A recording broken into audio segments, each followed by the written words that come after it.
आपके according astrology क्या prediction है या सिर्फ इसे हम ट्रांसफॉर्मेशन का एक टूल कह सकते हैं? इसको हमने गलत तरीके से इस्तेमाल किया। सो लाइट के साथ आप प्रिडिक्ट नहीं कर सकते। अब लोगों को लग रहा है कि मोदी जी का टाइम अब खत्म होने वाला है, बहुत जल्द रिटायरमेंट लेंगे। किस्मत एक चीज है और पुरुषार्थ एक चीज है।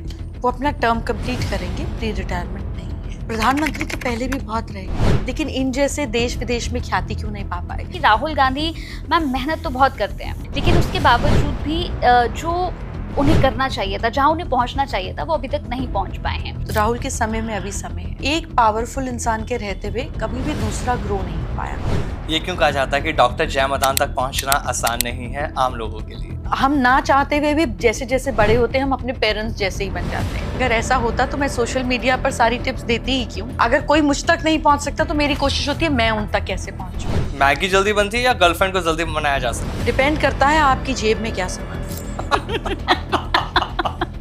एक वास्तु टिप जो तुरंत एनर्जी बदल दे। एक दिन में रातों रात आप करोड़पति बन जाओगे और रातों रात आपके पास बहुत सारा पैसा आ जाएगा। तो इस हैबिट को आप किस तरह से देखती हैं? आप एक दिन जिम जाकर बेहतर जरूर फील कर सकते हैं, लेकिन सुबह ऋतिक रोशन जैसा बॉडी नहीं हो जाएगा आपका। तो प्रॉब्लम है इसकी इंटेंशन कहीं है और रिजल्ट कहीं चाहिए, ऐसा होता नहीं है। आज के डेट में हम देखते हैं कार्डियक अरेस्ट सबसे ज्यादा। क्या इसके पीछे भी वास्तु दोष हो सकता है? आप यहाँ से कूदेंगे तो नीचे ही आएंगे, ऊपर नहीं जा सकते। तो हर एक चीज का पॉजिटिव नेगेटिव दोनों का हमको रिजल्ट मिलता है, हम चाहें या ना चाहें। क्या मेडिटेशन करने के लिए मैम स्पिरिचुअल होना जरूरी है या कोई भी मेडिटेशन कर सकता है? इसमें स्पिरिचुअल होने की कोई बात ही नहीं है। क्या दवाई खाने के लिए स्पिरिचुअल होना जरूरी है? ये कोई भी दवाई खा सकता है। कैसे हैं आप सभी? बहुत बहुत स्वागत है आप सभी का इस पॉडकास्ट में। मैं आप सभी के साथ हूं कंचन। आज का पॉडकास्ट हमेशा से हम बहुत सारे पॉडकास्ट आपके लिए लेकर आते हैं, उनसे थोड़ा सा अलग है, थोड़ा सा हटकर है। जी हाँ, क्योंकि आज के पॉडकास्ट में जो हमारी गेस्ट है वो बहुत ही ज़्यादा टैलेंटेड हैं, बहुत खूबसूरत हैं और इसके साथ साथ जानी मानी एस्ट्रोलॉजर हैं, वास्तु एक्सपर्ट हैं और न्यूमरोलॉजिस्ट हैं। उन्हें सेलिब्रिटी एस्ट्रोलॉजर के नाम से भी जाना जाता है। अब आप समझ गए होंगे कि मैं किसकी बात कर रही हूँ। जी हाँ, मैं बात कर रही हूँ डॉक्टर जय मदान की। डॉक्टर जय मदान के बारे में आप सभी जानते होंगे सोशल मीडिया पर, और इसके साथ साथ न जाने कहाँ कहाँ आपने जय मदान को देखा होगा। वो सोशली बहुत ज़्यादा एक्टिव हैं और जैसे कि मैंने बताया बहुत ही ज़्यादा टैलेंटेड हैं।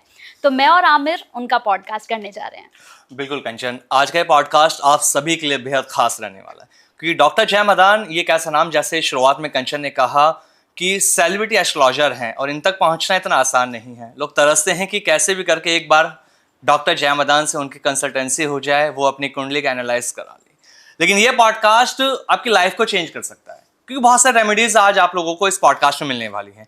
डॉक्टर जय मदान की जब आप सोशल मीडिया पर जाते हैं, उनके इंस्टाग्राम देखते हैं, यूट्यूब देखते हैं या फेसबुक पे जाते हैं, तो लगातार वो डेली रूटीन में आप सबके लिए रेमेडीज लेकर आती हैं। और ये पॉडकास्ट भी इसीलिए रखा है हमने कि आप सभी के लिए ऐसे ऐसे रेमेडीज दी जाएं जिन्हें कर आप अपनी लाइफ को चेंज कर सकें। पॉडकास्ट हिस्ट्री में ये ऐसा पहला पॉडकास्ट है जिसमें आज कुछ ऐसी रेमेडीज होंगी डॉक्टर जय मदान की जो अभी तक शायद आप लोगों ने कहीं नहीं सुनी होंगी और ये आपकी लाइफ को बदल सकते हैं। तो चलिए वेलकम कर लेते हैं अपने इस खास पॉडकास्ट में डॉक्टर जय मदान का। मैम बहुत बहुत स्वागत है आपका। Thank you so much. नमस्कार। Thank you. कैसे हैं आप? मैं बिल्कुल अच्छी हूँ, आप लोग कैसे हैं? बहुत शानदार मैम। फाइनली एक बार फिर मौका मिला आपके साथ पॉडकास्ट करने का। मैं और कंचन आज आपके पास मौजूद हैं और बहुत लंबी फहरिस्त, हमारे क्वेश्चंस नहीं है ये जो ऑडियंस लास्ट टाइम आपके साथ पॉडकास्ट किया था ना, ये उनके क्वेश्चंस है कि डॉक्टर जय मदान मैम से आपको ये सवाल पूछने, इस प्रॉब्लम के बारे में जानना है, ये सारी चीजें पता करनी। तो शुरुआत करेंगे आपकी जर्नी को लेकर। एस्ट्रोलॉजर हैं, वास्तु एक्सपर्ट हैं, लाइफ कोच और हीलर के रूप में आपकी लाइफ की जर्नी कैसे शुरू हुई, थोड़ा सा इसके बारे में बताइए। इसको मैं ये नहीं कहूंगी कि ये सॉरी बीच में ये सूफी आती रहेगी। She just finds her way towards me. इस चेयर पे पहली बार चढ़ी है। So I was very young, you know, a little girl.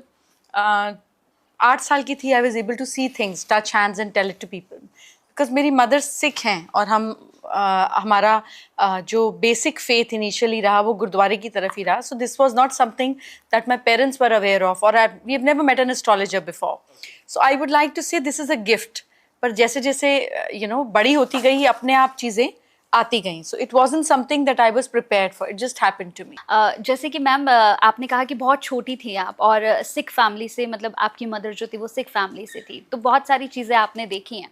तो मैं कहूँगी कि जब बहुत छोटे से आपने शुरुआत की, तो वो कौन सा मोमेंट था जब आपको लगा कि मैं स्पिरिचुअल की ओर आगे बढ़ रही हूँ? और I was pregnant with my daughter. I was 21 when I was pregnant. Okay. And that was the time मैं बहुत ध्यान करती थी because I wasn't prepared to be a mother. I was too young.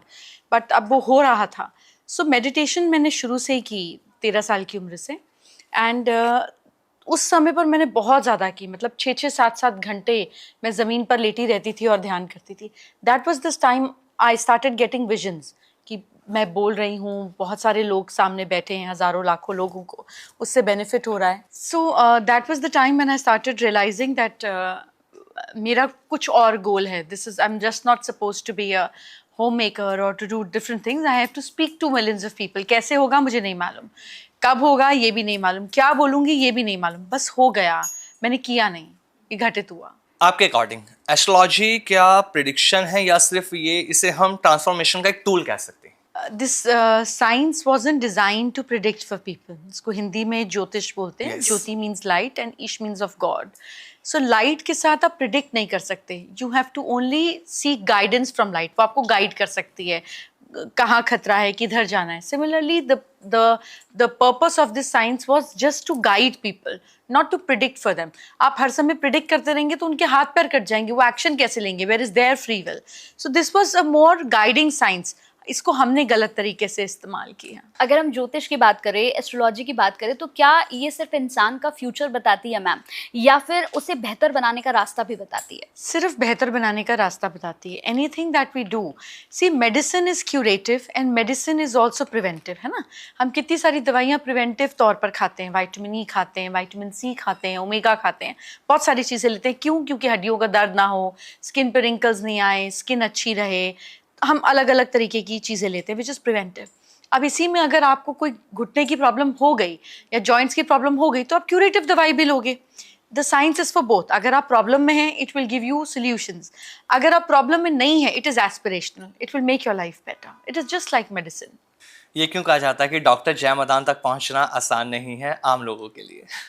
नहीं, ऐसा नहीं है. अगर ऐसा होता तो मैं सोशल मीडिया पर सारी टिप्स देती ही क्यों. The purpose of social media और being on social media was that it could reach out to people who can't reach out to me. The purpose was always like this कि मैं honestly वो दे सकूं जो नहीं अफोर्ड कर सकता उस तक भी. Hence you know I started giving remedies on social media. So I think I am still on it. मैं अभी भी वो करती हूँ कि अगर कोई मुझ तक नहीं पहुँच सकता तो मेरी कोशिश होती है मैं उन तक कैसे पहुँचूँ. एक चीज़ और, डॉक्टर जय मदान की जब शुरुआत होती है दिन की तो उनका रूटीन क्या होता है? As a astrologer, as a vastu expert, आप रूटीन में क्या कुछ करती हैं? मैं सबसे पहले बिस्तर पे जब होती हूँ और मुझे लगता है उठने का टाइम आ गया तो मैं आँख नहीं खोलती हूँ. मैं सबसे पहले ध्यान करती हूँ. Before opening my eyes I get into the meditation.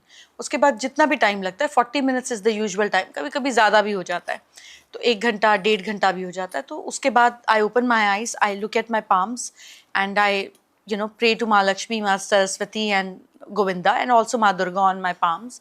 फिर उसके बाद मैं जो मेरी ब्रेथ एक्टिव होती है उसको चेक कर फिर मैं धरती को उस हाथ से छूकर प्रणाम कर फिर मैं अपना पैर धरती पर रखती हूँ.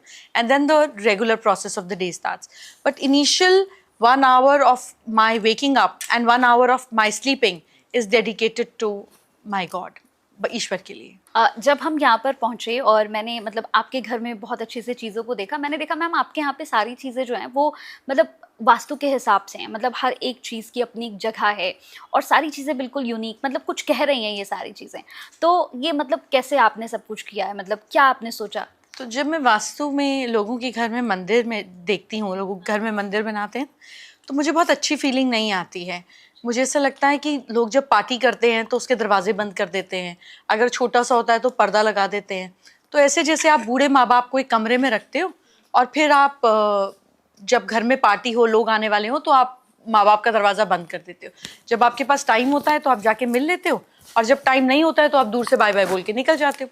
सो मुझे लगा this is not the way how we want God to be included in the life. तो मेरे घर में हर बेडरूम में, हर घर में, हर कमरे में, other than the washroom, God is there. Every room in different forms. जैसे मैरिड लाइफ में लोग बोलते हैं कि मंदिर घर में बेडरूम में भगवान नहीं होने चाहिए, but Vishnu Lakshmi ji are very happily married couple. So I have them, a lot of them in my bedroom, like lot of them. 3-4 अलग अलग फॉर्म में विष्णु जी, लक्ष्मी जी मेरे बेडरूम में है. So for me they are like my parents, they are part of every bit of my home.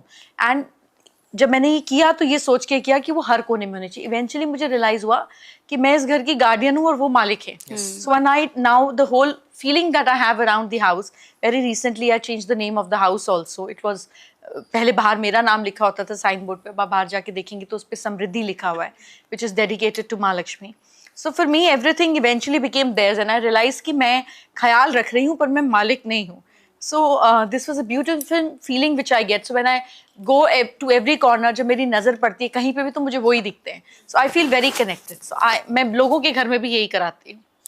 अभी जैसा आपने कहा कि आपके घर के बाहर आपकी नेम प्लेट नहीं है, समृद्धि आपने लिखा हुआ है. नहीं, मेरी है पर उसके ऊपर the house समृद्धि is आपने लिखा हुआ dedicated है. to हम बहुत सी बार देखते हैं ना, लोग सिर्फ अपना नेम प्लेट लगाते हैं. तो वास्तु के हिसाब से नेम प्लेट लगाना सही है या नहीं? देखिए, आप जो घर का मालिक होगा जब आप उसका नाम लगाएंगे घर के बाहर में, तो घर की कोई अपनी आइडेंटिटी तो है नहीं. जब तक उसमें कोई रहता नहीं है ना, खाली बंद पड़े घर का क्या वास्तु है? इफ नोबडी इज यूजिंग, किसके ऊपर काम करेगा वो? So house is 1/3 of your life. So 1/3 of your life, क्योंकि आप ना चाहते हुए भी अपने बेडरूम में 1/3 जिंदगी काटते हो, आप 8 घंटा रहते हो. अगर कोई होम मेकर है तो 2/3 ऑफ देयर लाइफ, फिर वो 12, 13, 14 घंटे घर में रहते हैं. सो घर आपके ऊपर 12, 13, 14 घंटे, शी इज वेरी नॉटी, 12, 13 आना ही पड़ेगा तुमको. घर आपके ऊपर 12, 13, 14 घंटे काम करता ही है.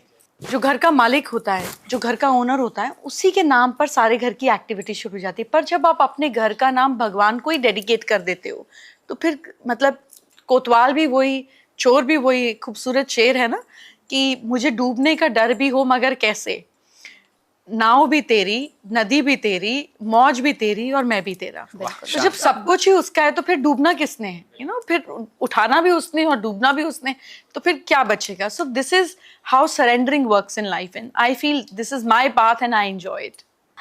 जैसे अगर हम नेम प्लेट पे बात ही कर रहे हैं मैम, तो बहुत से लोगों को हमने देखा है कि जिनके पेरेंट्स जो हैं वो गुजर जाते हैं तो वो उनके नाम को लगाते हैं बाहर, अपने माता पिता का. सी, इट ऑल डिपेंड्स अपॉन आप कौन सी एनर्जी को एक्टिवेट करना चाह रहे हो. Okay. लोग तो अपने पितरों की तस्वीर घर के मंदिर में भी लगाते हैं, but I tell them which is not correct, क्योंकि उनके लिए तो हम पितृपक्ष पे एक दिन अपने पितरों को डेडिकेट करते हैं जिसकी जो भी तिथि रही जाने की. बट मंदिर में तो हम उस एनर्जी को रोज एक्टिवेट करना चाह रहे हैं. तो क्या आप अपने पितरों की एनर्जी रोज एक्टिवेट करना चाह रहे हैं? दे मूव्ड ऑन, इसीलिए आप उनकी अस्थियां भी प्रवाह कर देते हैं. बिकॉज हिंदुइज्म टेल्स कि अब हो गया, मतलब इनका इतना ही साथ था, अब इनको याद में बरकरार रखो, इनका शुक्रिया अदा करो कि सब कुछ तुम्हें मिला, ये शरीर मिला, ये घर मिला. So then I don't personally believe कि हमें पितरों की एनर्जी को बहुत ज्यादा एक्टिव करना चाहिए. मैम, अकॉर्डिंग टू वास्तु हमें अपने घर के अंदर या हम बेडरूम की अगर बात करते हैं तो किस किस तरह की पेंटिंग्स रखनी चाहिए? क्या हमें अपने पेरेंट्स की भी फोटोज लगानी चाहिए या सिर्फ हमें भगवान की ही फोटोज रखनी चाहिए घर के अंदर? नहीं, ऐसा नहीं है. हम हर जिससे हमें प्रेम हो उनके पिक्चर्स हम ज़रूर लगा सकते हैं, फिर चाहे वो माता पिता हों, दादा दादी हों, जो भी आपके पूर्वज रहे, दैट इज़ एब्सोल्युटली ओके. लेकिन ऐसा माना जाता है, and I also believe it to some extent, कि जो नहीं रहे और जो हैं उनकी पिक्चर साथ में नहीं लगानी चाहिए. But to each their own. कई बार पेरेंट्स से हम इतने अटैच होते हैं, which is fine, you know, it should be done, but then it should not be placed और it should not be put up in the south और south west of the house. फिर आप उसको east में ले जाएं, उसको south east में ले जाएं, आइडली ईस्ट बेस्ट है तो अच्छा रहेगा, उसको नॉर्थ वेस्ट में ले जाएं. बट उनके साथ में जो नहीं रहे उनके साथ में पिक्चर जो हैं, जैसे कई बार दादा दादी के साथ बच्चों की भी पिक्चर्स होती है और हम लगाए रखते हैं, विच इज़ फाइन, बट उसकी दिशा बदल दें, उसको साउथ वेस्ट में मत लगाएं, उसको साउथ में मत लगाएं. और घर में हम एनिमल्स की पिक्चर्स लगा सकते हैं, घर में हम प्लांट्स की पिक्चर्स लगा सकते हैं, लैंडस्केप आर्ट लगा सकते हैं, मॉडर्न आर्ट लगा सकते हैं. द पॉइंट इज़ कि आप किस रंग को किस दीवार पे लगा रहे हैं और किस वाइब्रेशन को एक्टिवेट कर रहे हैं. जैसे अगर मैं कहीं पर जाऊँ, किसी के मैं सपोज चौथे पे जाऊँ और मैं खूब सारी बड़ी लाल बिंदी और लाल लिपस्टिक लगा के जाऊँ, तो मैंने कलर किया ना, अपने चेहरे पर क्रिएट किया, एक अलग वाइब्रेशन क्रिएट की अपने चेहरे पर, do you think it will be nicely accepted if I go there? No, because that's not what people expect. लोग वहाँ पे सटल, शांति, कामनेस चाहते हैं. तो हमें समझ में आता है कि लाल रंग जो है ना वो अटेंशन खींचता है, तो मतलब कामनेस से तो कोसों दूर है. तो हम वाइट पहनते हैं, ऑफ वाइट पहनते हैं, बिल्कुल लाइट पेस्टल कलर्स पहनते हैं जब ऐसी किसी जगह पर जाते हैं जहाँ हम आत्मा की शांति की प्रार्थना के लिए जा रहे हैं. तो जब हमें बेसिक कलर्स की समझ आती है तो अपने घर पर हम क्यों नहीं समझ सकते कि मैं किस डायरेक्शन में किस रंग की एनर्जी को एक्टिवेट करा. हर दिशा का अपना रोल है, और जब आप गलत डायरेक्शन पे गलत चीज लगाओगे तो वो ऑड रिजल्ट्स ही क्रिएट करेगा.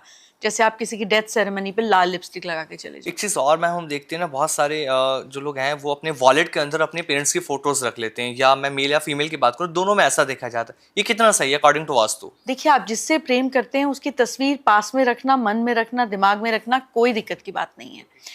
लेकिन हम ना चाहते हुए भी जैसे जैसे बड़े होते हैं हम अपने पेरेंट्स जैसे ही बन जाते हैं, है ना.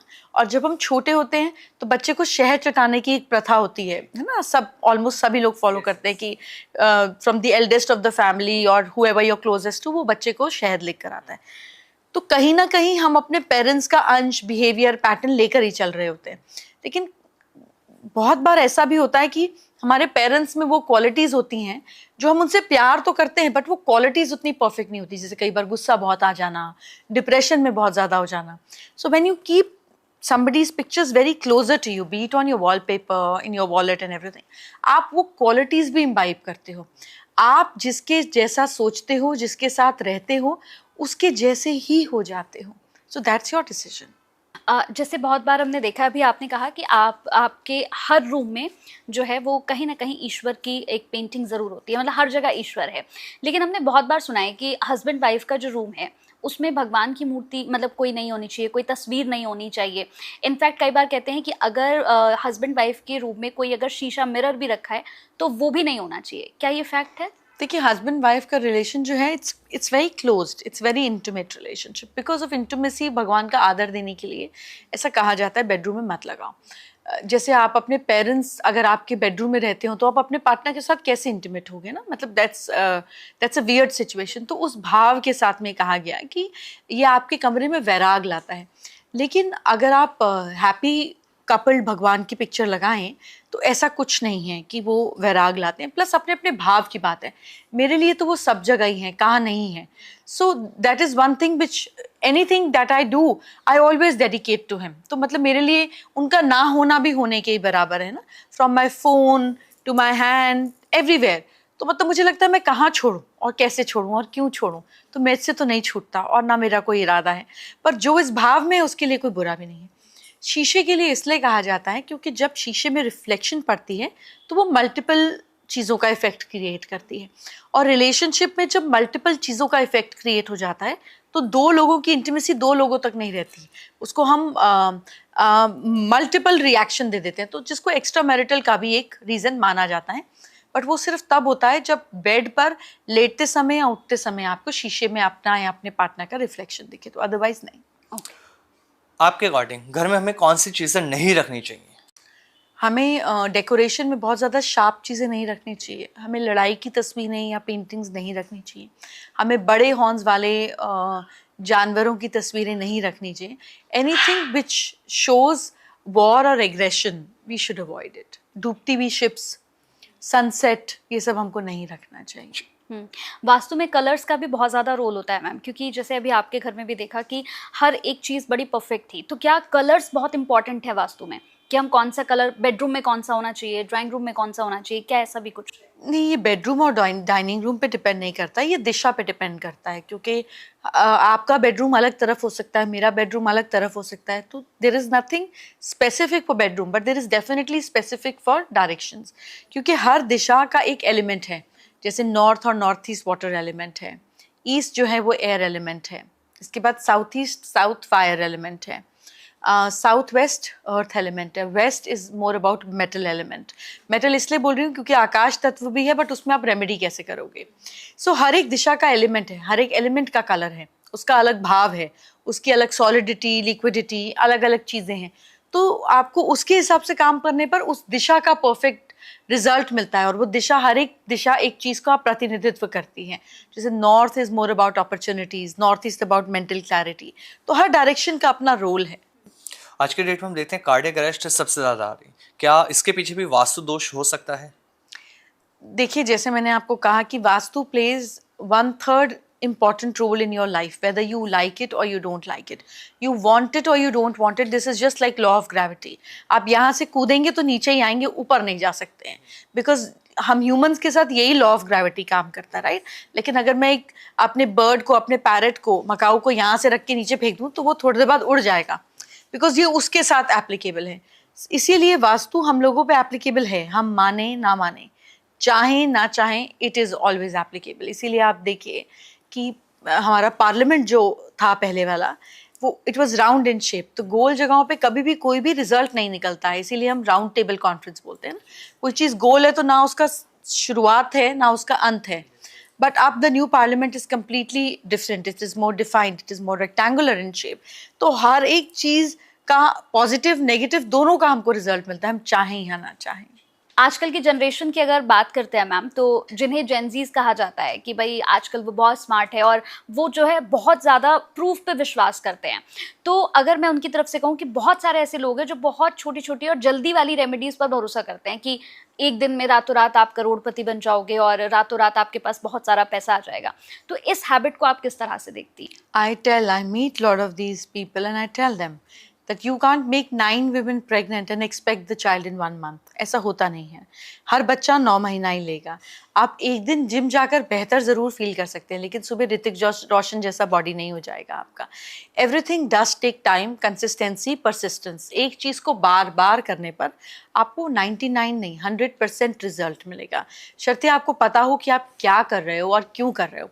मैं अगर आर्म्स और शोल्डर्स की एक्सरसाइज करूँ और सोचूं मेरी थाई मसल बन जाए, तो नहीं ना पॉसिबल। जहाँ मेरा सोच है, जहाँ मेरी एक्शन है, जो मेरी इंटेंशन है, वहीं तो मुझे रिजल्ट मिलेगा। तो the problem with gen zs are, though I love them, the problem is कि इंटेंशन कहीं है और रिजल्ट कहीं चाहिए, ऐसा होता नहीं है।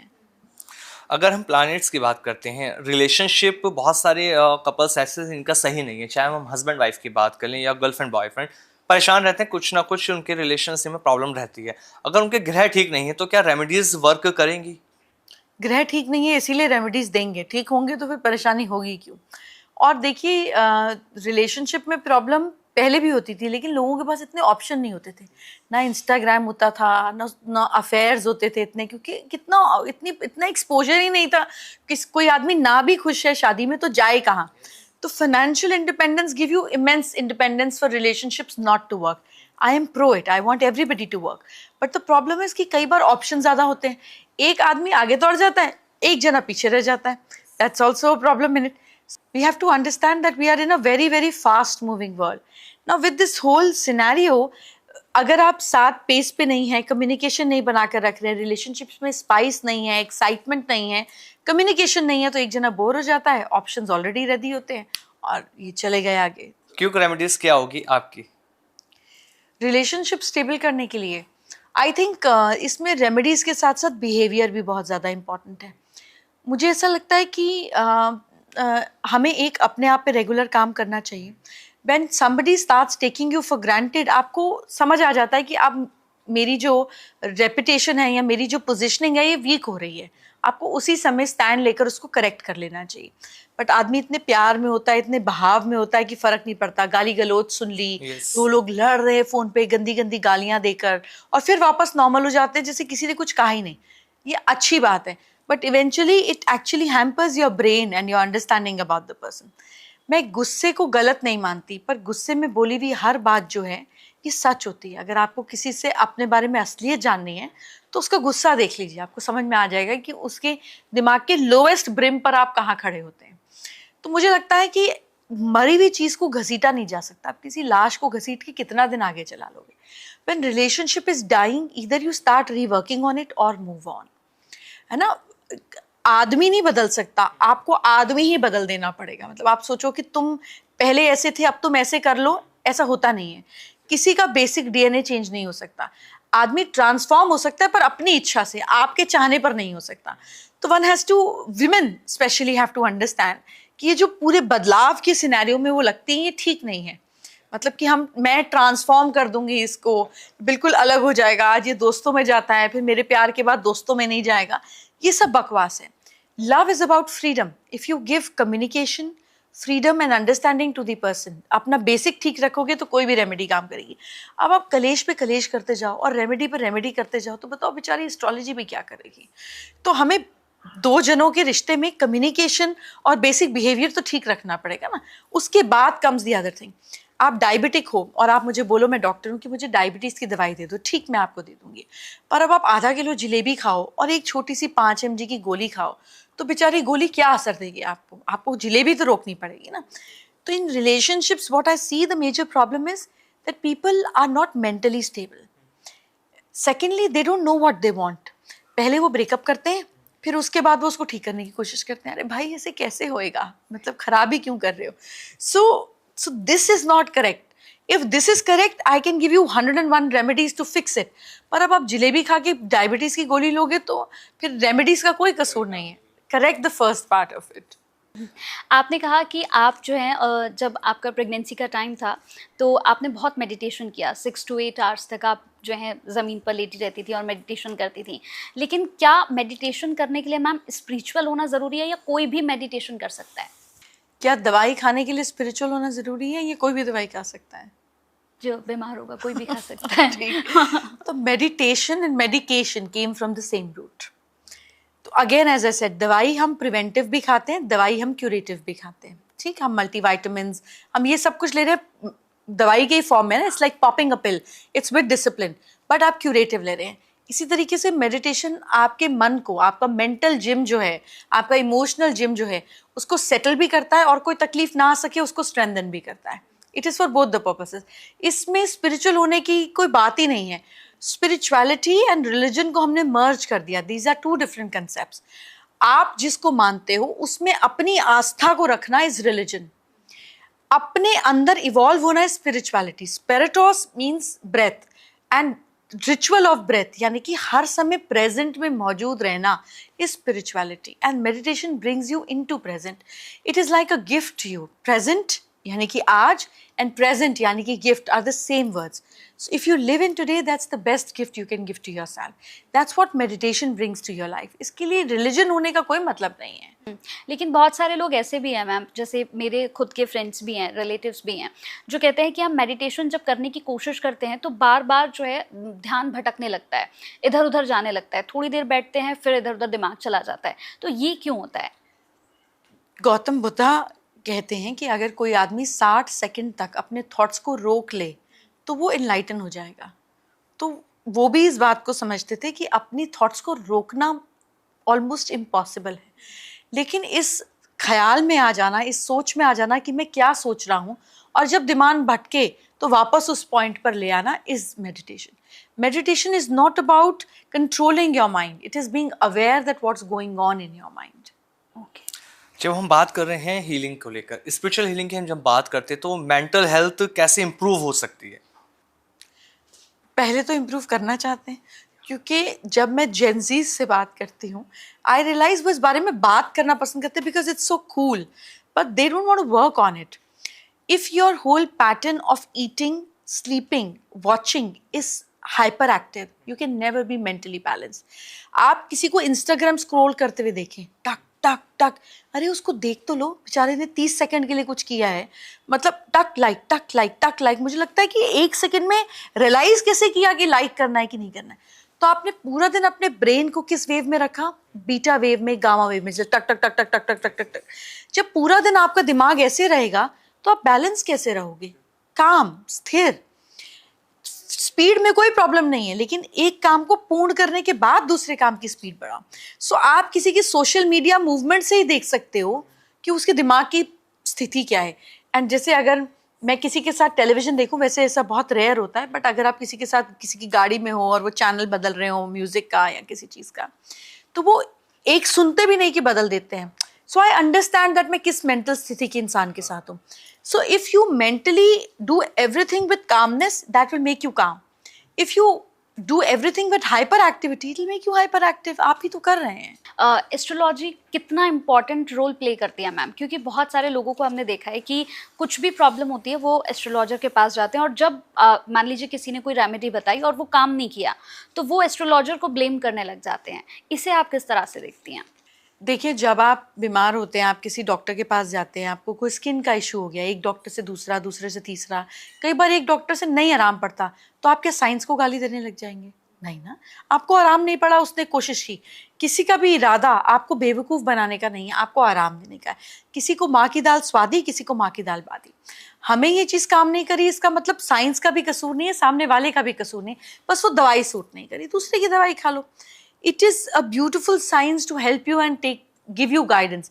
आई थिंक जो लड़कियां फ़ोन कर करके अपनी मदर से और अपनी फ्रेंड से सलाह लेकर अपना घर लेफ्ट राइट सेंटर कर लेती हैं, उससे बेटर है किसी एस्ट्रोलॉजर से सलाह ले लें। So I don't consider it bad, because आपको न्यूट्रल ओपिनियन मिलता है, आपको बायस्ड ओपिनियन नहीं मिलता, आपको कोई ऐसा नहीं मिलता जो आपको खराब करने या ठीक करने समझाने के लिए समर्थ ना हो। So this is a science which gives you neutral opinion. तो आपको समझ आ जाता है कि मैं ठीक चल रहा हूँ या नहीं चल रहा, क्योंकि सामने वाला तो आपको जानता नहीं है, वो आपकी मनोस्थिति और एक एनालिसिस को क्रिएट कर कर एक सजेशन क्रिएट करता है, which is very fair whether you want to accept it और you don't want to accept it. हर आदत किसी भी चीज़ की बुरी है, आई बिलीव एडिक्शन नहीं होना चाहिए, जब ज़रूरत हो तब इस्तेमाल कर लो। थोड़ा सा पॉलिटिक्स की भी बात करते हैं आपके साथ। भारतीय प्रधानमंत्री नरेंद्र मोदी, इनकी कुंडली क्या कहती है? क्या इनकी कुंडली में कुछ ऐसे योग थे कि क्या इस तरह से ये भारत के प्रधानमंत्री बनेंगे और इतना आगे लेके जाएंगे, लंबे समय तक टिके रहेंगे? कौन से ऐसे योग थे इनकी कुंडली में पहले से? देखिए, जब ये पावर में आए तो ये शुक्र की महादशा में आए। अगर अच्छा। आप देखें तो पिछले लगभग 25 साल से ही has been only progressively growing and becoming powerful and powerful, which is very very rare. But इनका लग्न में शुक्र है, सूर्य है, चंद्रमा भी लग्न में है, मंगल भी, तो वो 4 दशाएं जो इनको मिली, which was very very powerful. किस्मत एक चीज़ है और पुरुषार्थ एक चीज़ है। भाग्य भी तब काम करता है जब आप सही दिशा में होते हैं और सही डायरेक्शन में एफर्ट देते हैं। We can't overlook the kind of hard working person he is, है ना। प्रधानमंत्री तो पहले भी बहुत रहे, लेकिन इन जैसे देश विदेश में ख्याति क्यों नहीं पा पाए? क्योंकि thinking out of the box, being experimental, being courageous and also being very very hard working.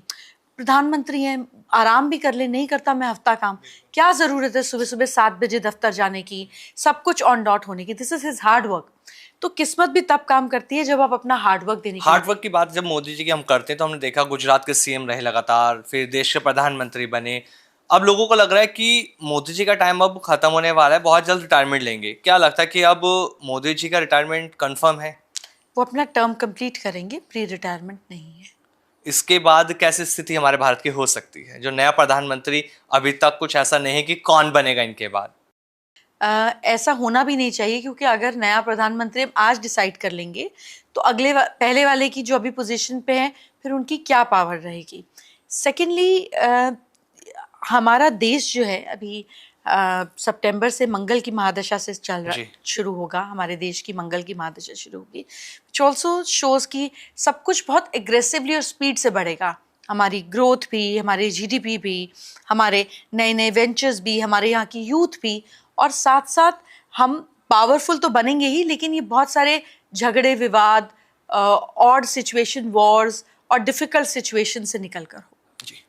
बिल्कुल, प्रधानमंत्री की बात हो गई। अब मैं थोड़ा सा पूछूंगी राहुल गांधी के बारे में, क्योंकि हमने देखा है कि राहुल गांधी मैम मेहनत तो बहुत करते हैं, मतलब ये किसी से छिपा हुआ नहीं है कि वो बड़ी मेहनत करते हैं, बड़ा स्ट्रगल करते हैं, लेकिन उसके बावजूद भी जो उन्हें करना चाहिए था, जहाँ उन्हें पहुँचना चाहिए था, वो अभी तक नहीं पहुँच पाए हैं, क्योंकि उनका ड्रीम हमेशा से रहा है कि उनको पीएम तक पहुँचना है, पीएम की कुर्सी पर बैठना है, लेकिन हमने देखा कि वो नहीं हो पा रहा है।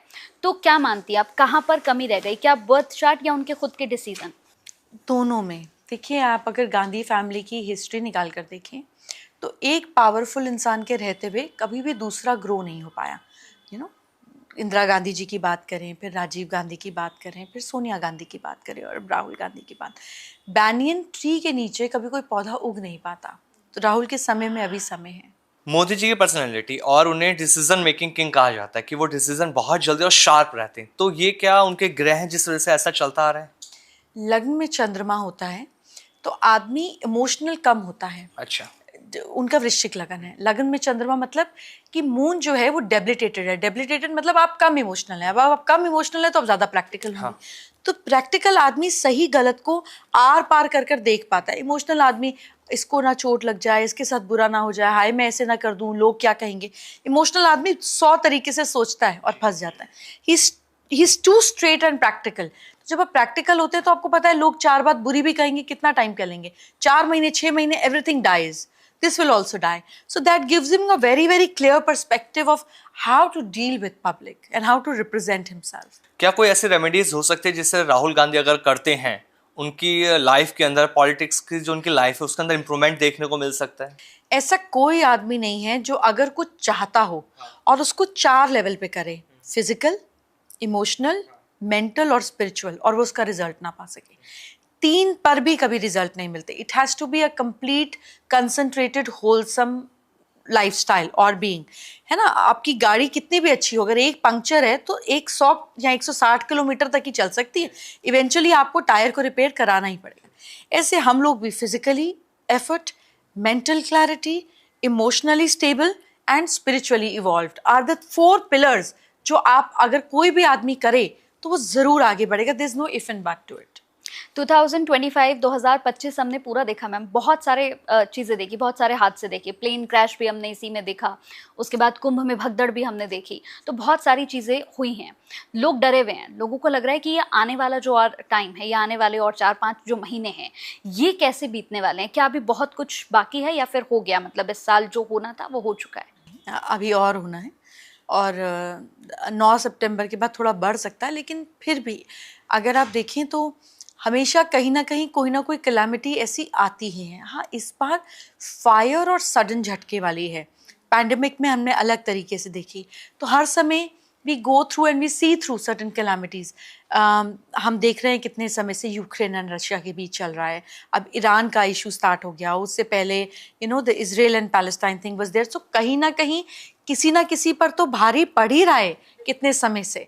हाँ, मगर ये साल सडन झटकों के लिए, इनोसेंट लोगों के लिए, लोग तो यूजुअली इनोसेंट ही होते हैं चाहे वॉर में क्यों ना मारे जा रहे हो, लेकिन this is a year where lot of fire related incidences, sudden outburst, be it through earthquakes, tsunami, and also things related to war will be very prevalent. अभी जैसे आपने 9 सितंबर की बात करी, 28 जुलाई को मंगल का गोचर हुआ, और उसके बाद से लोगों को ये था कि सुनामी आएगी, जैसा भी हमने देखा, प्लेन क्रैश भी हमने देखा कि अमेरिका में भी होते होते बचा है। प्रेडिक्शन की गई थी। मैं डॉक्टर जय मदान की प्रेडिक्शन चाहता हूँ कि जो ये आने वाले 3 से 4 महीने बच रहे, इनमें क्या कोई बड़ा हादसा दोबारा हम देखने को मिलेगा, या पॉलिटिशियन की अगर हम बात करें इसमें कुछ बड़ा उलटफेर हमारे साथ देखने को मिलेगा? क्या प्रेडिक्ट करती हैं आप? नहीं, पॉलिटिकली उलटफेर तो मैं नहीं कहूँगी इस तरीके से कि हमारी स्टेबल गवर्नमेंट हिलेगी या इस तरीके कुछ होगा। The central government is going to be okay and much more in power. जब भी देश पे कोई कलामिटी आती है, या भगवान ना करे हम वॉर की तरफ बढ़े, लेकिन अगर ऐसी सिचुएशन आती है तो द कंट्री और the government gets more stabilized and more powerful, क्योंकि इंस्टेंट डिसीजंस होते हैं ना। कोई बिल पास नहीं हो रहा, कुछ ऐसा नहीं हो रहा, इट्स लाइक कट शॉट। और हमने देखा इंडिया और पाकिस्तान के वॉर के समय भी that prime minister ji was so much involved with the 3 top defence forces and their chiefs hand to hand. तो भगवान ना करे, but we might head towards war. किन जॉडिक साइंस वालों को ज़्यादा मतलब सावधान रहने की ज़रूरत है? मैं इस कंसेप्ट में बहुत ज़्यादा बिलीव नहीं करती हूँ, क्योंकि अगर मैं 4 ज़ोडिएक साइन की बात करूँ तो यानी कि 1/8 of the world will be in problem, which is funny, ऐसा होता नहीं है। So the whole thing is that it's a very very individualistic thing. आपका हॉरोस्कोप, फिर आपकी दशा, और उसके बाद आपकी बेसिकली ट्रांजिट, जिसको हम गोचर बोलते हैं, ये सब डिसाइड करेंगे कि क्या हादसा होता है। एक 6 महीने का किसी भी एस्ट्रोलॉजर से बात कर मोटा मोटा एनालिसिस कर रख लो, and the whole purpose is कि अगर पता है एक्सीडेंट हो सकता है तो भाई गाड़ी धीरे चला लेना। The purpose of this science is to help you, to support you, not to make you dependent और पुट यू इनटू सुपरस्टिशन। तो वैसे भी मुझे लगता है कि अपने बर्थडे पर या साल के शुरुआत में आदमी को अपना चेक कर रख ही लेना चाहिए यार, किस टाइम पर क्या क्या problem. But it's a very individual thing. ये जो हम बोलते हैं ये जोडियाक, ये बड़ी फनी चीज़ है, क्योंकि जोडियाक ऑफ व्हाट, उसमें वो दशा नहीं चल रही, कैसे रिजल्ट आएगा। प्लस बेचारे वेस्टर्नर्स कहेंगे मेरा सन का जोडियक, हम कहेंगे हमारे मून का जोडियक, तो आप तो आधी दुनिया को अंदर ले आए प्रॉब्लम में। तो ये अंधेरे में तीर मारने वाला सिस्टम करेक्ट नहीं है। और इसी पे सबसे ज़्यादा हम देखते हैं आज के डेट में, जितने भी पॉडकास्ट अगर हम देख रहे हैं, रील वायरल्स होती हैं, लोगों को यही सारी चीज़ें बताई जा रही हैं। क्योंकि डर के तो काम बन सकता है ना। अगर आप किसी को डराओगे नहीं तो फिर आप कैसे उसकी अटेंशन लोगे, which is not the correct way of doing it. आपकी एक्यूरेसी आपको फॉलोअर्स दे सकती है, आपका डर या आपके मिसकंसेप्शन या superstition is it's a very short lived way, ये आपको लंबा नहीं लेके जाएगा। बिल्कुल। किसी के पास अगर मैम पैसे नहीं है, जैसे हमने अधिकतर अमूमन यही एक प्रॉब्लम देखी है कि लोग चाहते हैं कि मेरे पास बहुत जल्दी से बहुत सारा पैसा आ जाए, लेकिन लोग इसके लिए बहुत तरीके की चीज़ें करते हैं। जैसे अगर मैं बताऊं कि आजकल बहुत ज़्यादा सोशल मीडिया पर चल रहा है कि आप यहाँ पर नंबर लिख लो, यहाँ पर आप एक नंबर लिख लोगे 369 या फिर 24, ऐसा कुछ नंबर लिख लोगे तो आपके ऊपर धन की बरसात होने लग जाएगी। इस तरह की काफ़ी वीडियोस चल रही हैं। तो इसमें दो क्वेश्चन है, क्या आप इन चीज़ों पर बिलीव करती हैं, और क्या जो आपकी डेली रूटीन्स की हैबिट है उससे आपका लक बदल सकता है, या फिर इसके लिए भी कोई रेमेडी है? देखिए, अगर मैं वही कर रही हूँ जो मैं कर रही हूँ तो मैं कुछ भी कर लूँ मुझे नया रिजल्ट नहीं आएगा। जब हम अपनी लाइफ में मंडेन में होते हैं या किसी भी चीज़ में एक बोरिंग सिस्टम में होते हैं तो हमारी एक अलग फ्रीक्वेंसी होती है, हमारा एक सेट पैटर्न होता है, हमारी अलग सोच होती है और उसी तरीके के दोस्तों के साथ उठना बैठना शुरू होता है। लेकिन जैसे हम अपनी ब्रेन की फ्रीक्वेंसी चेंज कर लेते हैं, सपोज आप एक जॉब से दूसरे चैनल पे चली गई, अभी आप इस टेलीविजन के लिए काम कर रही हैं, आप दूसरी जगह चली गई, तो आप सेम तो नहीं रहेंगी, आपको नए लोग मिलेंगे, आपका बिहेवियर चेंज होगा। आप जैसे अभी अपने कुलीग से बात करती हैं उससे अलग तरीके से बात करेंगी, टीम को अलग तरीके से हैंडल करेंगी, अपनी प्रेजेंटेशन अलग तरीके से, सब कुछ बदल जाएगा। वही आप हैं लेकिन एक हफ्ते में पूरी की पूरी फ्रीक्वेंसी चेंज हो गई। सिमिलरली जब हम नई चीज़ें ट्राई करते हैं तो हमारी फ्रीक्वेंसी चेंज होती है, हमें अपॉर्चुनिटीज़ बेटर दिखती हैं, हम अच्छे से चीज़ों को समझ पाते हैं, हम और एलिवेट हो जाते हैं। तो ये जो हम लिखते हैं ये आपके एलिवेशन को बढ़ाने के लिए, बट उसके साथ आपको नए एक्शन भी लेने पड़ेंगे। सेम ही चीज़ रोज कर करके नया रिजल्ट कैसे आएगा? मैम रेमेडीज़ की बात करते हैं, और कुछ रेमेडीज़ ऐसी मुझे चाहिए ताकि लोग करें और उन्हें इंस्टेंट रिजल्ट में हर कोई बैठा है, हमें इंस्टेंट रिजल्ट नहीं देना, बट हाँ रिजल्ट देना ताकि लोगों को लगे कि ये रेमेडीज़ उनके लिए वर्क करे। सबसे पहले बच्चों से शुरू करते हैं। जो बच्चे पढ़ाई में जिनका मन नहीं लग पाता या एग्जाम क्रैक नहीं कर पा रहे, उनके लिए कौन सी रेमेडीज़ करें जिससे उनको फ़ायदा मिलना शुरू हो जाए? नॉर्थ ईस्ट में अच्छे खूबसूरत फलों के पेड़ की पिक्चर लगाने से उनकी जो एफर्ट्स हैं उसके रिजल्ट उनको आने लगेंगे। और नॉर्थ ईस्ट की डायरेक्शन की तरफ कर ही पढ़ना चाहिए, चाहे बच्चे हैं चाहे बड़े हों। Correct, to get results of your efforts ना। अब आप पढ़ाई नहीं करो, उल्टी बुक रख के गाने सुनते रहो, फिर 200 पेड़ लगा लो, कुछ काम नहीं होगा। एफर्ट्स एंड राइट डायरेक्शन में करने पे रेमेडी करेंगे तो रिजल्ट 100% है, इट्स नॉट 99%। रेमेडीज़ की अगर बात हो ही रही है तो फिर मैं चाहूँगी मैम, जैसे बहुत सारे अभी हम हस्बैंड वाइफ के रिलेशन पर बात कर रहे थे, तो बहुत सारे लोग हैं जिनका रिलेशन अच्छा नहीं चल रहा है या फिर बात डिवोर्स तक पहुँच गई कि डिवोर्स लेना ही लेना है, अब नहीं रह पाएंगे एक दूसरे के साथ, तो इसके लिए क्या रेमेडी है? एक दूसरे की फोटोज़ को, अच्छे हैप्पी मोमेंट्स की फोटोग्राफ को साउथ वेस्ट पे लगाने पर रिलेशनशिप में स्टेबिलिटी आती है ना, गोल्डन कलर फ्रेम। इसके अलावा एक बहुत खूबसूरत रेमेडी है कि शिव जी और पार्वती जी जुड़े अलग हुए ऐसे, तो आप शिवलिंग और माँ पार्वती को एक साथ 7 बार मौली से घुमाकर टाई कर दीजिए, फिर उसको ठीक से गांठ बांध दीजिए। इसको भी रेगुलर करने पर आप अगर चाहते हैं आपके पार्टनर के साथ आपको जुड़ाव हो तो उसमें आपको बहुत अच्छे रिजल्ट्स देते हैं, शिव जी की कृपा मिलती है। नेगेटिव एनर्जी से बचने के लिए हम कौन सी रेमेडीज कर सकते हैं? हम 5 एलिमेंट्स के थ्रू नेगेटिव एनर्जी से बच सकते हैं। नेगेटिव एनर्जी मतलब इविल आई का ही मतलब Yes. है ना आपका। हम वाटर के थ्रू नेगेटिव एनर्जी को ऑब्जॉर्व कर सकते हैं, तो घर में उर्ली रख सकते हैं। हम एयर के थ्रू कर सकते हैं, यानी कि घर में आप गूगल या लुबान की धुनी कर सकते हैं, धुआं फैला सकते हैं। हम फायर के थ्रू कर सकते हैं, घर में साउथ ईस्ट में या साउथ में कैंडल या दिया जलाने पर भी आप नेगेटिविटी को दूर करते हैं, उसमें 2 क्लोव्स और डाल दीजिए। Okay. हम अर्थ एलिमेंट के थ्रू ट्रीट कर सकते हैं, यानी कि घर में आप साउथ वेस्ट डायरेक्शन में थोड़े से फल रखिए और 1 या 2 दिन के बाद आप उनको डिस्ट्रीब्यूट कर दीजिए। That also takes away anything that the negativity has to absorb. और इसमें भी बहुत अच्छा काम करता है अगर आप खट्टे फल रखें, जैसे ऑरेंजेस हो गया, सिट्रस फ्रूट्स। फिर आप अपने घर में वेस्ट डायरेक्शन में और नॉर्थ वेस्ट डायरेक्शन में मंत्र लगाकर, चैंट लगाकर भी अपने घर की और अपनी नेगेटिव एनर्जी को दूर कर सकते हैं। बहुत सारे लोग, जैसे अभी बात की है हमने, कि पैसे कमाना चाहते हैं बहुत जल्दी, तो इसकी क्या रेमेडी होगी कि जल्दी नहीं बट हाँ धीरे धीरे उनके घर पे लक्ष्मी माँ जो है वो वास करती रहें, हमेशा वहीं पर रहें, इसके लिए कोई रेमेडी? अब तो thankfully the way stock market and the other markets are going, people are getting lot of immense opportunity. आज से 20 साल पहले ऐसा कुछ नहीं होता था. आपको मेहनत करनी पड़ती थी, यहाँ आप नौकरी में प्रोग्रेस करो, यहाँ बिजनेस में करो. Now with SIPs, and my team was telling me about SIPs yesterday, and I was amazed to see that how much the world has opened up to new opportunities right now, where the youth can invest and actually be very independent.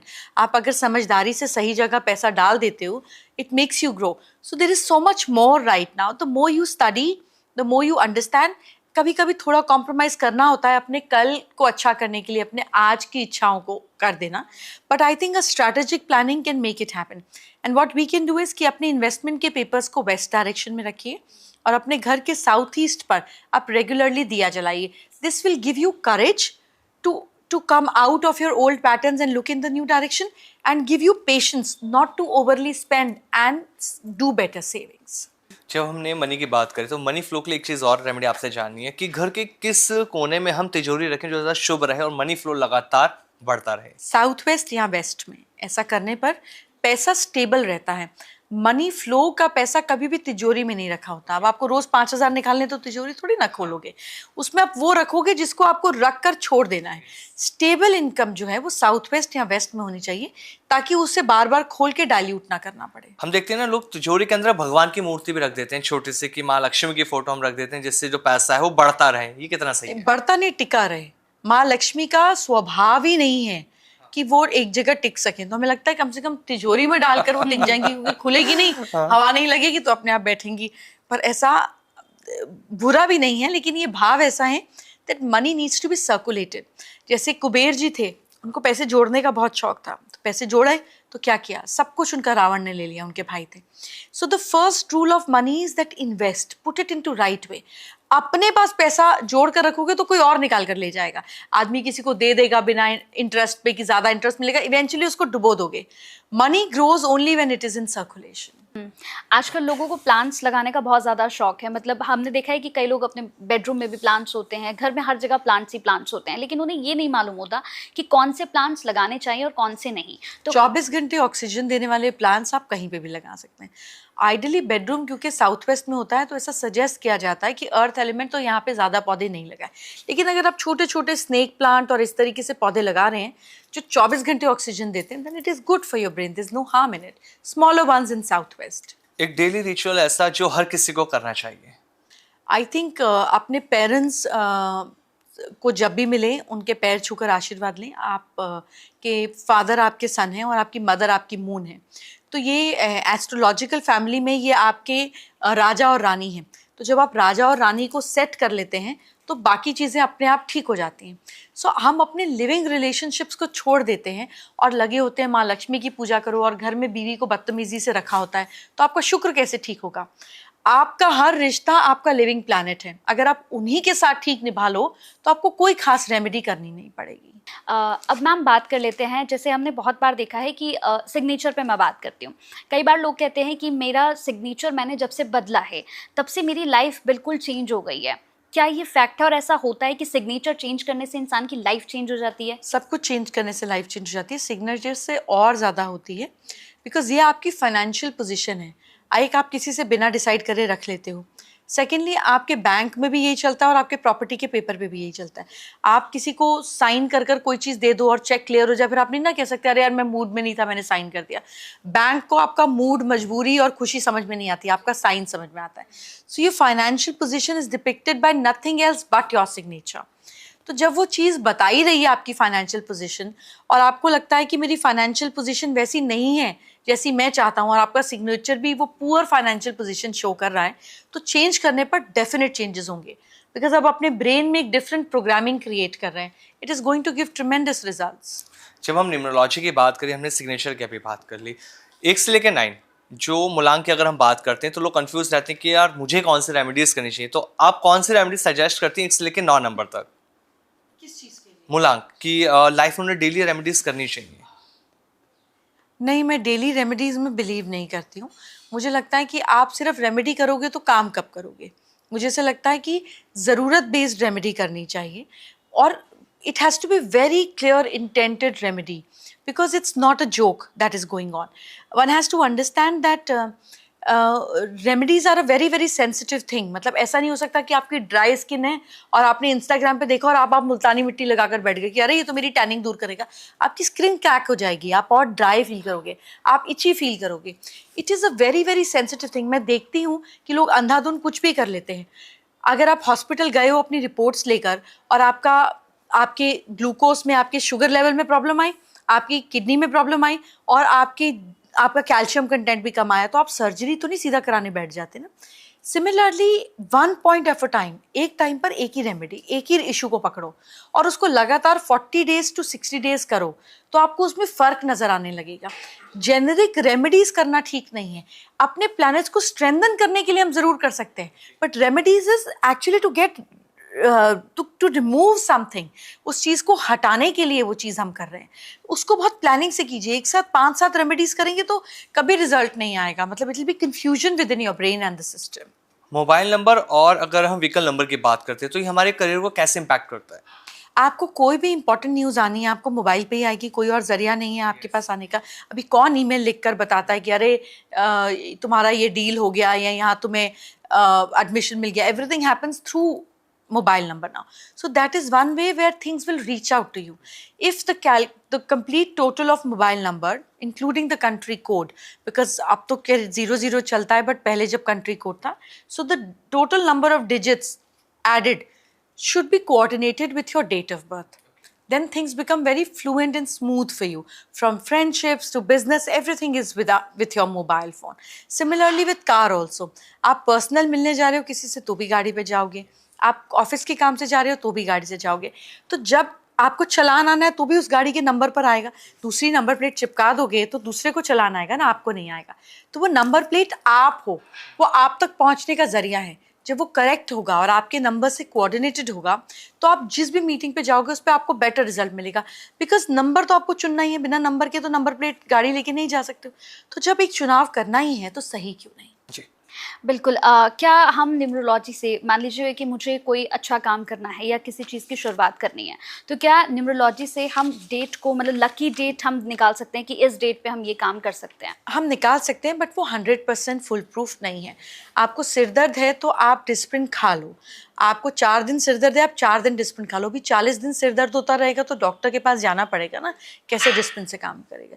Numerology is very good, but it is 1/3 of what it should bring. यही 9 number आपके horoscope में भी है। Suppose आपका 9 number है, लेकिन आपके horoscope में मंगल जो है वो मारक है, आपको तकलीफ देता है, तो फिर आप 9 नंबर लिए पकड़ते चले जाओ और मंगल आपके लिए नेगेटिव करता चला जाएगा। Numerology works very well when it is combined with astrology. Numerology में 6 नंबर को सबसे लकी नंबर कहा जाता है।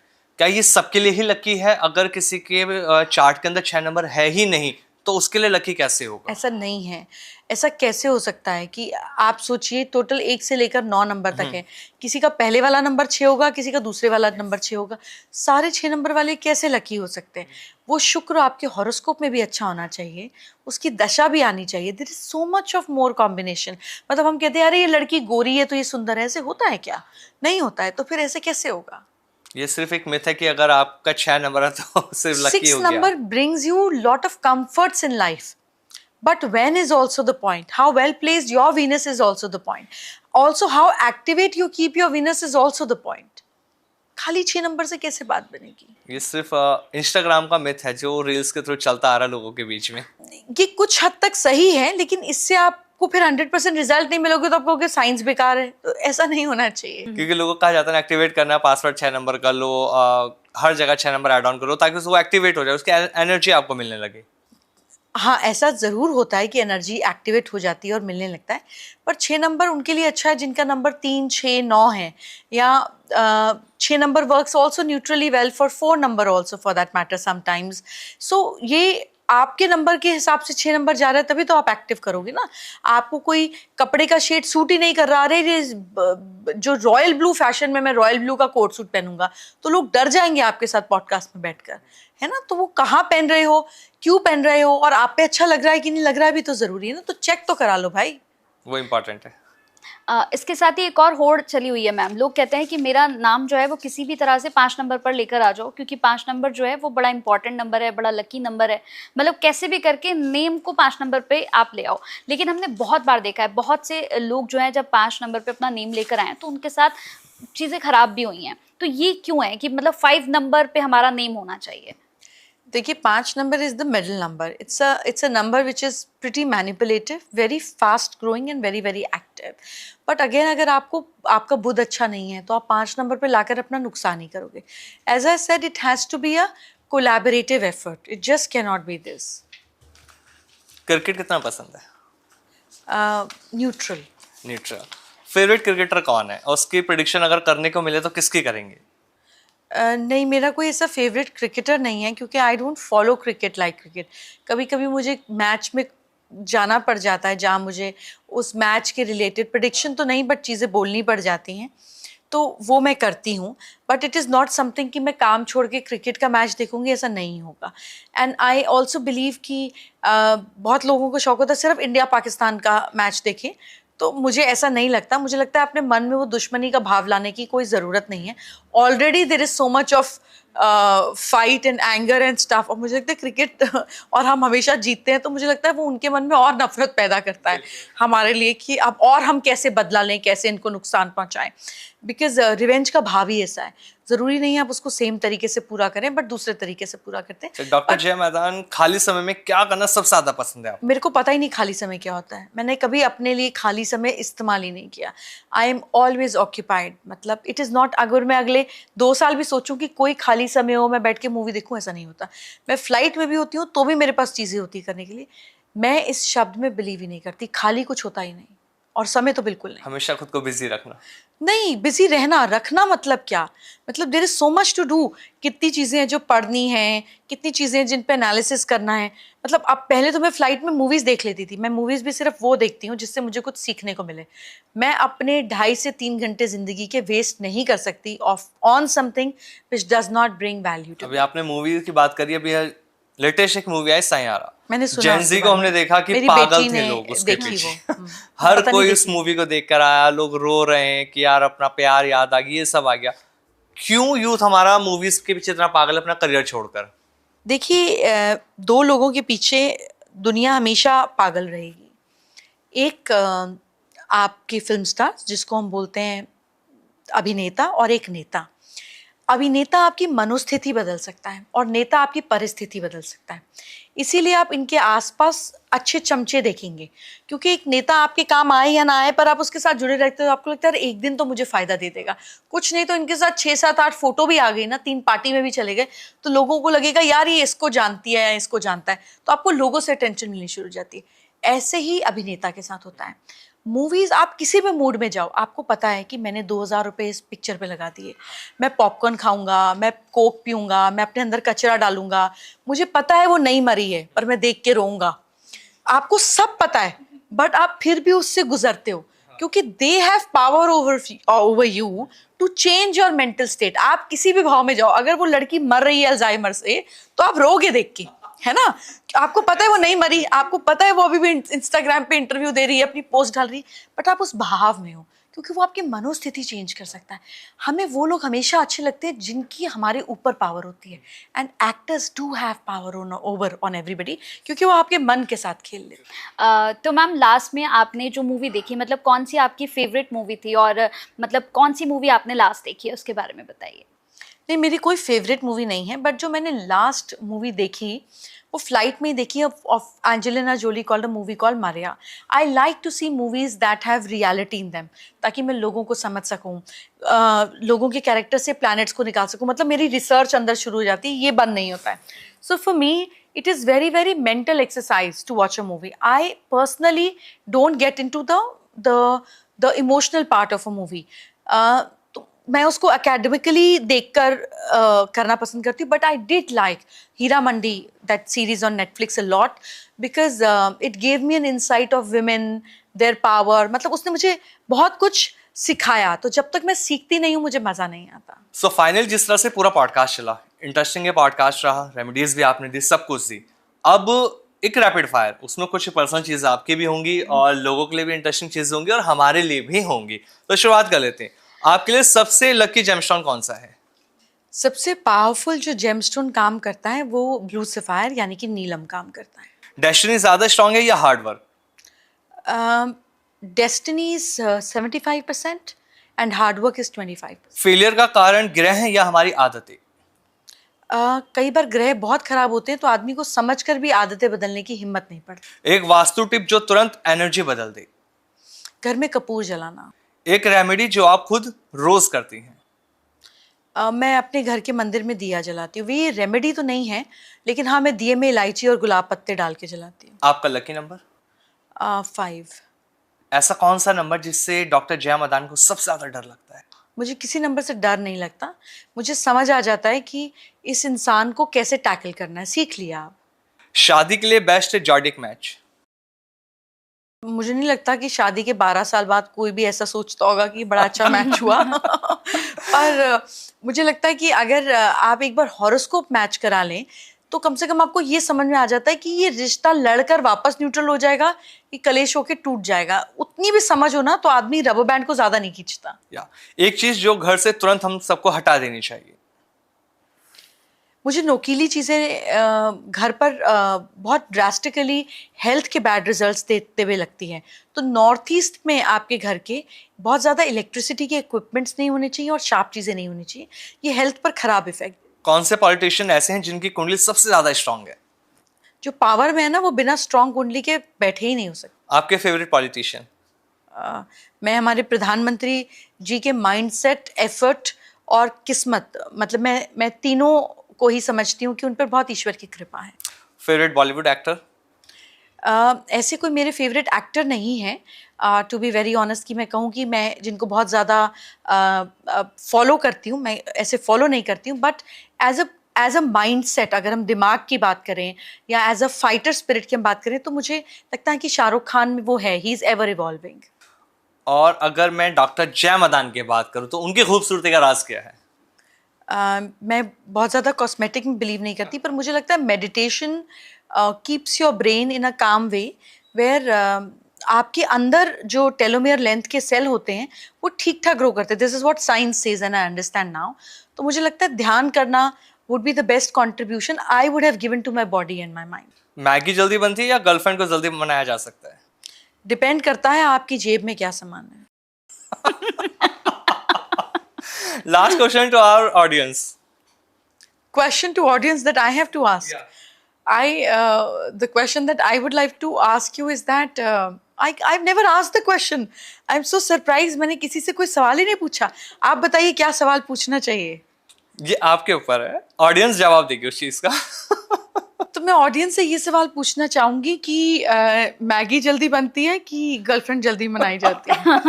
ये तो फिर सारे लड़के बहुत जल्दी आपको मैसेज करने वाले हैं कि मैम ये चीज पॉसिबल है।